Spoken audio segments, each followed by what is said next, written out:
Smiley from the Energy Boutique with your energy forecast for December 2022.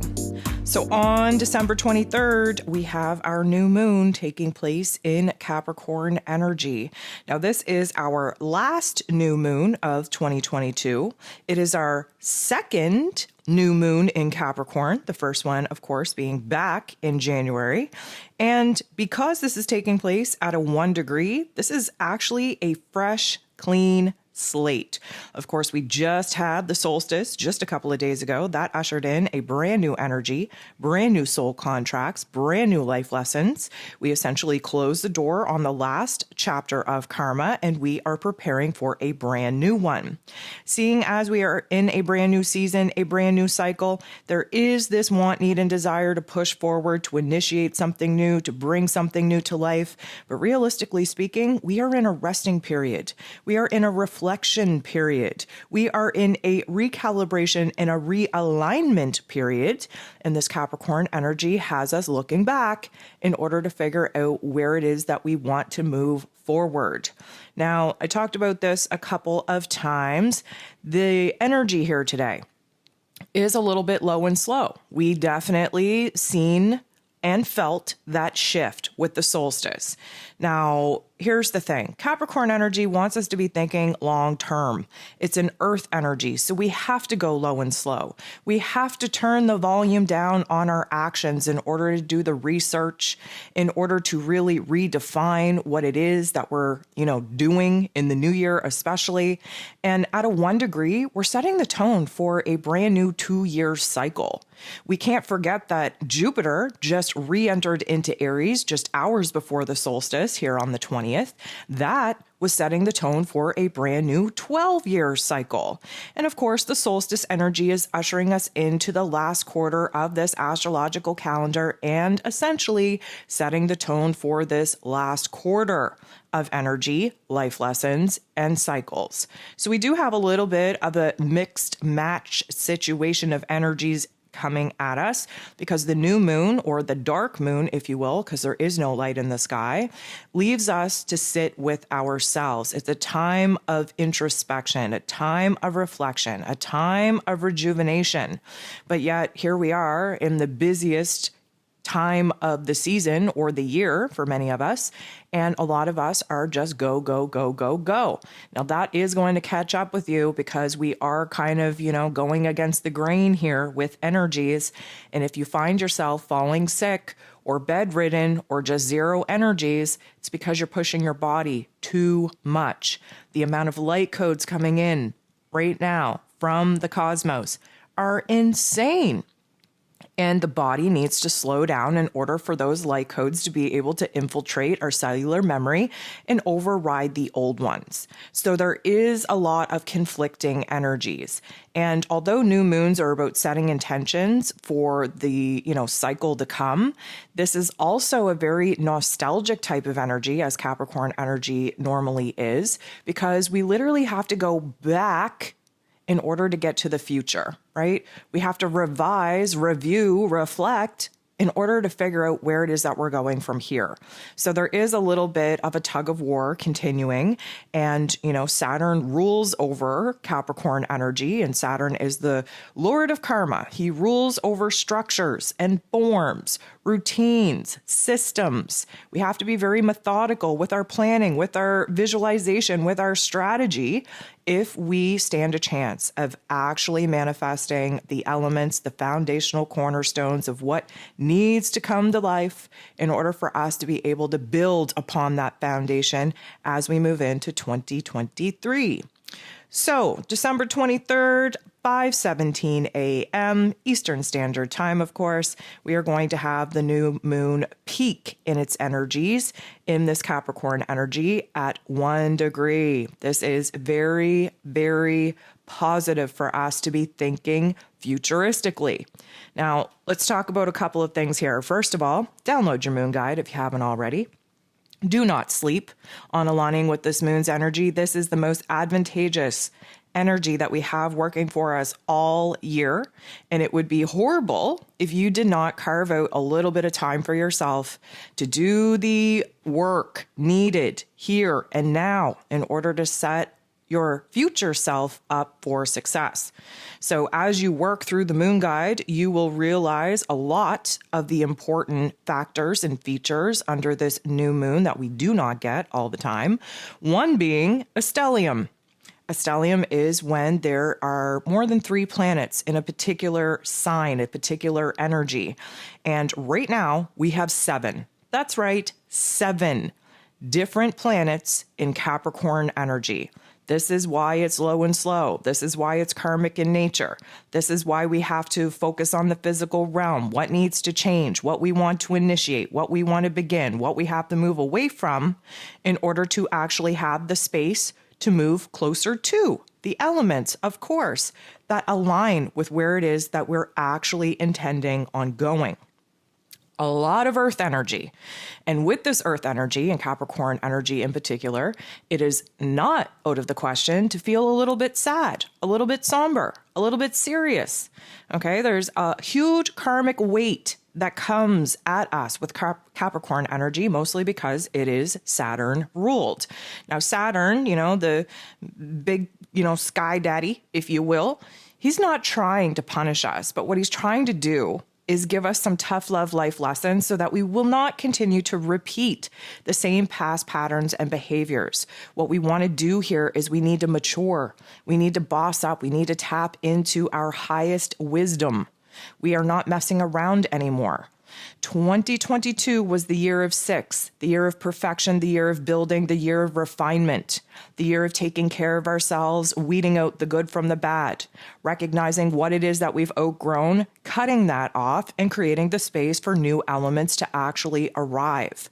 As we move into 2023, we are going to be focused on finding balance. Of course, many of us rocked in 2022. We have an opportunity in 2023 to find balance, to make peace with the good, the bad, the ugly, and to restore a lot of our relationships. Of course, the relationship starting with ourselves, first and foremost, is the most important. So, 7 planets in Earth. Other than that, we have 2 supporting aspects in air. So a little bit of thought, a little bit of visualization, a lot of processing going on. And then we have equal fire and water, which of course we are low on fire energy, which means this is not a time of action, not a time of initiation. And that water energy is kind of putting our emotions on the back burner because with all of this earth energy, we have to tap into our intellect, logic, practicality, right? We can't let our emotions cluster F our future plans. We can't be swayed. We have to look at the facts, at the data for what it is that it actually is instead of what it is that we want it to be.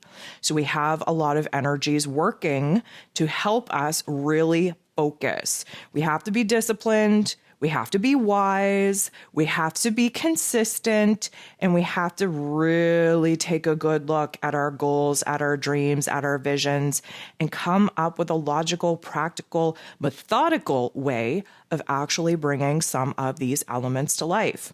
So, of course, we have Jupiter, who just entered into Aries energy. Go ahead, listen to that astro forecast if you haven't already. That's a huge contributing factor to this new moon.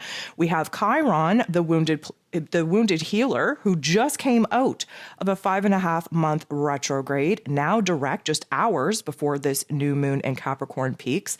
This pretty much gives us a renewed sense of faith, of self. We've done a lot of healing. We've had a lot of wounds exposed while Chiron was retrograde. Now we're moving forward. We're implementing what it is that we've learned. We're rising above. We're tapping into that warrior spirit, and we're putting ourselves out there in a way that we wouldn't have done in the previous months. Of course, Saturn, being the ruler of this particular new moon, has a huge influence going on. You'll realize all the different aspects that are taking place in the moon guide as well. But Saturn is trying to square Uranus and the North Node, the true node, if you will. And, this is I'm going to say a little bit of a reminder or a reflection, if you will, back to 2020. We've been in a very tight square between Saturn and Uranus. Uranus for quite some time now. And it's a conflict because Saturn wants to keep things the same old, very traditional, very low and slow, very methodical, wants to maintain base.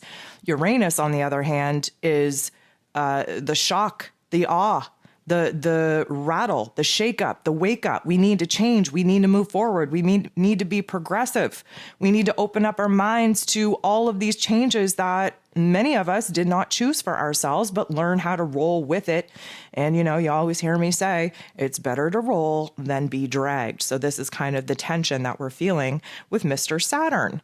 And, the solstice energy, like I mentioned, is playing a huge part. We have Neptune and Pisces in its place of power, trying to work ourselves up to aligning with our higher selves, into new spiritual lessons, into new visualizations of our dreams, of our goals, of what it is that we want for ourselves.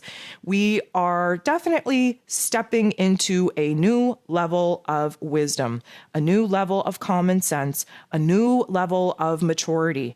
And many of us, definitely went through the very, very tough love life lessons in order to actually gain that wisdom. And, again, like I said, we are looking long term. We are trying to set goals for ourselves, but a lot of the questions that we have for ourselves, the answers are found in our past. What can we do differently this time? What did we learn in the past that we can integrate as far as strategy goes in order to move forward? We're taking a good look at our commitments, our roles, our responsibilities. Many of us have outgrown said cycles. We are opening ourselves up for brand new ones. We essentially need to become a little bit more realistic with our dreams, with our passions, with our desires. We do have to nurture it, but again, we just came out of Sag season where anything was possible, where the possibilities were endless. Now in Capricorn energy, we're like, okay, we're not trying to be a Debbie Downer here, but there are a little bit of restrictions and limitations to what it is that we can actually conjure up and bring to life. And now we have to be a little bit more down to earth in how it is that we expect for certain things to actually come to life. This is setting the stage for our future selves, for our success, for our rewards, for our blessings. We are in a very interesting energy right now where we are turning a lot of the chaos into order, a lot of the worry into, I'm going to say, a sense of being okay. There's a lot of reassurance coming at us. And this is why, there is a little bit of a serious and somber note that comes with Capricorn energy because it's earth energy. We have to be super realistic. So you will discover as you move through the moon guide and some of the aspects that are at play that there's a huge clash with Mr. Jupiter. And of course, he is in Aries energy, fresh right out of the gate, pushing us to put ourselves out there, to start something new, to initiate a new chapter, to create new opportunities for ourselves. But should we? Absolutely not. We're not in the type of energy where the universe is going to support that. Again, if you've been listening to all my forecasts, you would know that we're going to be gifted with a beautiful window of opportunity very early on in January when Mercury and Mars go direct. And you're probably saying, wait a second, is Mercury retrograde? Nope, not yet. But on the 29th, it will be. So although we have this overwhelming intensity to start something new, to put ourselves out there, to create something new for ourselves, this is a time of thinking, of research, of strategy, of visualization, of doing the inner work needed to prepare ourselves when we're gifted with this opportunity, this window of opportunity to take action so that we're not fumbling and we're also not burning ourselves out. We'll know exactly what we need to do, when we need to do it, and how to conduct ourselves correctly so that we actually accomplish a little bit of our goals. So Pluto and Jupiter working very well together. Of course, Pluto really wants to bring a brand new transformation to our realms, but it is going to require us to boss up, to take control of our lives, realize that you are the writer, the producer, the director, the star of the movie that is you. You have to start making things happen for you instead of sitting back and allowing things to happen to you. There is this push and pull. This is a tug of war in energies, but we have to get our minds right. We have to get our heart space right so that we can see where it is that we need to focus a little bit more, have a little bit more discipline, add a little bit more structure to our lives so that we can actually be successful. Mercury and Neptune working very well together. Mercury, of course, in Capricorn energy. Again, be very careful with your thoughts, very careful with your words, because Mercury being in Capricorn energy has the tendency to manifest, especially very quickly in an accelerated kind of way, whatever it is that we speak on, whatever it is that we focus on. And if you are a little bit of the negative Nancy kind of mind, you are only going to be manifesting situations that allow you to complain in the way that you're currently thinking or speaking on. But Neptune, of course, in its place of power in Pisces energy, that connects us to our dreams, connects us to our higher selves, our spiritual selves. Mercury and Neptune, they're blending their energies together so that we can get a clear vision on what it is that we want to manifest, what it is we want to experience, what it is that we actually want to achieve. This is a very powerful vibration, powerful frequency. Of course, Neptune is in a little bit of a conflict with Uranus and the North Node, a little bit of a semi-square there. So we're a little bit vague. We're having a hard time focusing in on the details, but that's why you have to cut and carve out some time in order to actually get in touch with your heart, with your head, with your soul self, and really get serious on what it is that you want for yourself. Many people do not take the time to define what it is that they want. You have to put your order in with the universe. You can't just drive up to the drive-through window and ask the takeout place to surprise you and then have the audacity to yell at them when they give you a burger with just mustard, onions, and pickles, and you don't like mustard, onions, and pickles. Whose fault is that? You didn't put your order in. You have no right to complain.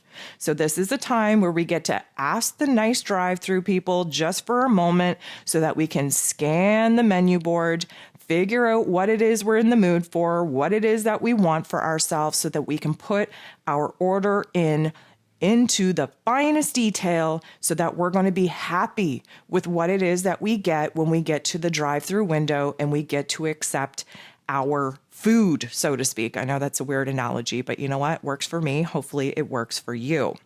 So what I'm getting at, guys, is that we have a huge opportunity here to start something new. And it all starts with our thoughts, with our visualizations, with the details in our mind space, in our mind's eye on what it is that we want to conjure up for ourselves moving forward into this brand new year.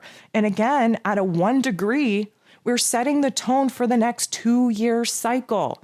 And again, solstice energy, we're in a brand new cycle. And again, Jupiter in Aries is setting the tone for a 12-year cycle. So it's super important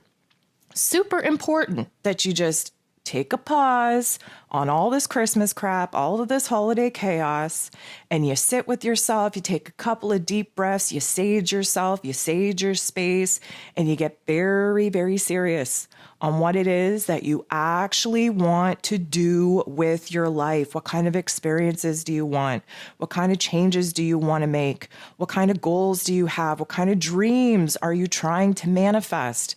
This is no better time to get very real, very raw, very vulnerable with yourself and set the goals, set the goalposts for your future self to actually be able to hit. We need to take that big vision. We need to break it down into small, manageable pieces if we stand a chance in hell of actually being able to accomplish these little bitty pieces in order to make up the greater, grander whole.